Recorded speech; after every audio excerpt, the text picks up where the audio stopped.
Our next speaker is Attorney Craig Fishbein. He's been representing the Blue Trail Range for some time now, and he's a strong Second Amendment supporter, and he'll be introducing our next candidate after that.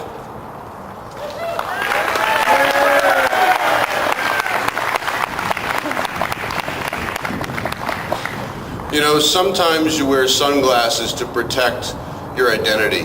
Today, I'm not wearing sunglasses to protect my identity. I will let you know who I am. Recently, there was an article that appeared in the Atlanta Journal newspaper. It said, single black female seeks male companionship, ethnicity unimportant. I'm a very good girl who loves to play. I love walks in the woods, riding in your pickup truck, hunting, camping, and fishing trips, cozy winter nights lying by the fire, candlelight dinners will have me eating out of your hand. I'll be at your front door when you get home from work wearing only what nature gave me. Call 404-875-6420 and ask for Daisy. I'll be waiting. Within 2 weeks of the ad's publication, over 15,000 men in Atlanta called this number. And upon calling, they found themselves talking to the Atlanta Humane Society because it seems that Daisy is an 8-week-old Labrador Retriever. The moral of my story is sometimes personal perception is everything. My message today in regard to the Second Amendment and gun ownership is do everything that you can to assure that personal perceptions are not the only thing. Which leads me to a confession. Growing up, my parents did not like guns. I was taught that only law enforcement, criminals, or people who wanted to be criminals had guns. I was taught that guns are bad, and if you are around one, you're going to get seriously hurt or even die. I do not fault my parents for their personal perceptions. Rather, it was a cultural mindset that led to their opinions. However, this carried over to myself. As of 10 or 15 years ago, I was an anti-gun Democrat, and I apologize. At the time, my personal perception of gun ownership was the only thing, and it framed my opinion. It was in 2004 that I met a gentleman named David Lyman, and he and the range became my clients. At the time, I knew absolutely nothing about guns, and I feared these people who had guns, and most of all, these people that asked other people to shoot guns. It did not take me long to alleviate those fears. Then I learned that we're out of naivety and ignorance. I came to like shooters and shooting. I came to enjoy the smell of gunpowder. And to tolerate those loud bangs that I call today the sound of freedom.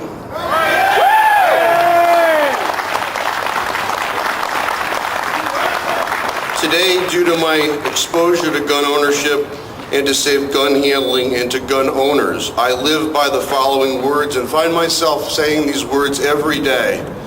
Gun control laws only prevent law-abiding people from exercising their rights.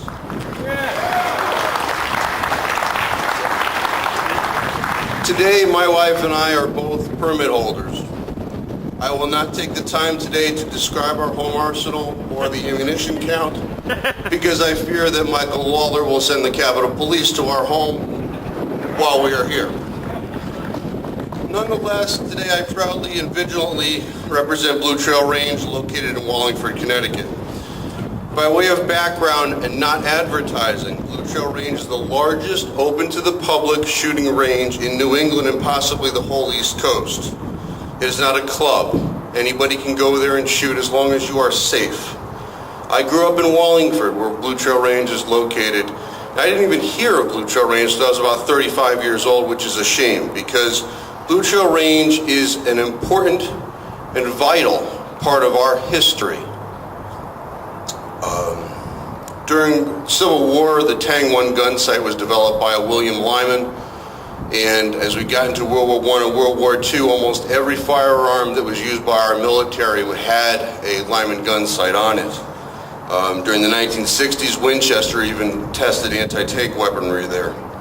Today, Blue Trail Range is used for training by a dozen municipal police forces, the U.S. Navy, the U.S. Coast Guard, and the U.S. Homeland Security, along with other groups of our government.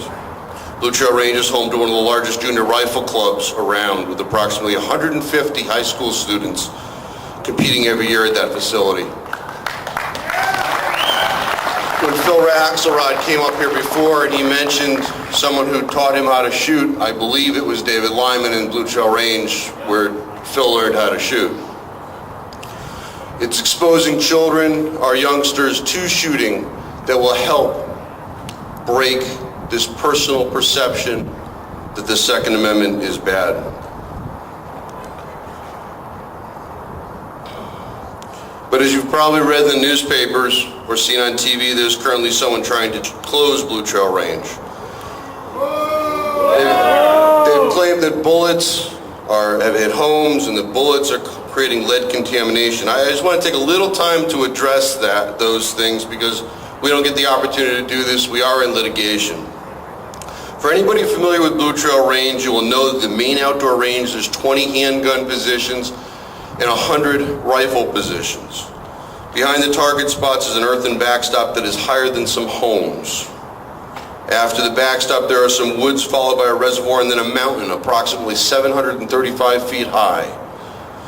The houses that have been hit with bullets are on the other side of this mountain.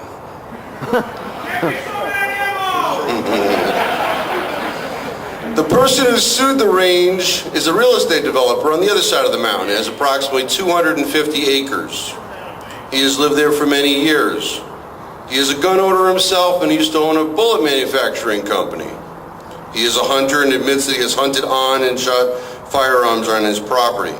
To date, every knowledgeable expert of this case says that even if a bullet from Blue Trail Range went over this mountain, that it would sail far over these homes and approximately go a mile past them. To date, there are no tests of the reservoir water that show any lead. Nonetheless, the plaintiff has disclosed 10 experts who he claims will show various conditions of safety and lead pollution. Yesterday, we were taking a deposition of one of these individuals. And basically the standard that was put forth was, in an active shooting range, if there is one bullet on the ground, that is lead contamination. That is the standard. That is the claim. Recently you read in the newspaper that the town of Durham paid from their own taxpayers' funds $20,000 to pay for a safety report for this individual. I bring this up because how many people here shoot at a range or a gun club? Raise your hands. The Blue Trail cases are important to every one of you, and this is the reason. In that report, the standard that they would hold every range to is that you must control 4 miles downrange. If you do not control 4 miles downrange from your firing line, you must have an entirely baffled shooting range. That standard, should they convince the courts to adopt, will close all of your ranges. It's not a threat. This is the standard. The report is online. That is what they have put forth. We are fighting this. We will do everything to make this not the standard. I want to thank the CCDL because the CCDL, in their carry-on motto, and they're putting forth the legal position that we are an open carry state, helps to break perceptions. You know, when you can't carry a gun on your own state capital's property, that is wrong.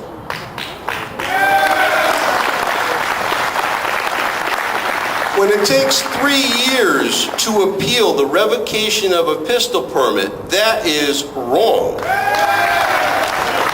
When a criminal has more rights than a victim, we all know that is wrong.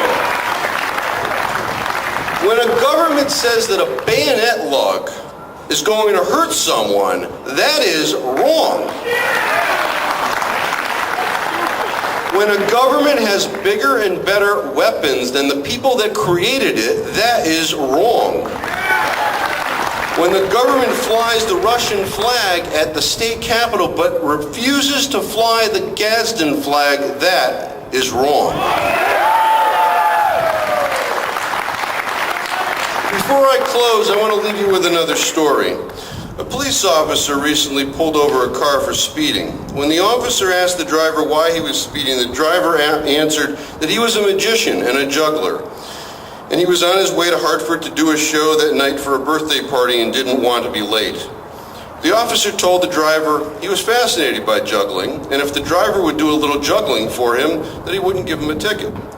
The driver told the officer that he had sent all of his equipment on ahead and didn't have anything to juggle. The officer told him that he had some flares in the trunk of his vehicle and asked him if he would juggle them. The juggler stated that he could, so the officer got 3 flares, lit them, and handed them to the juggler. While the man was doing his juggling act, a car pulled in behind the patrol car. A drunk got out and watched the performance briefly. He then went over to the patrol car, opened the rear door, and got in. The officer observed him doing this and went over to the patrol car, opened the door, and asked the drunk what he thought he was doing. The drunk said, "You might as well take me to jail because there's no way I can pass that test." Remember, personal perceptions are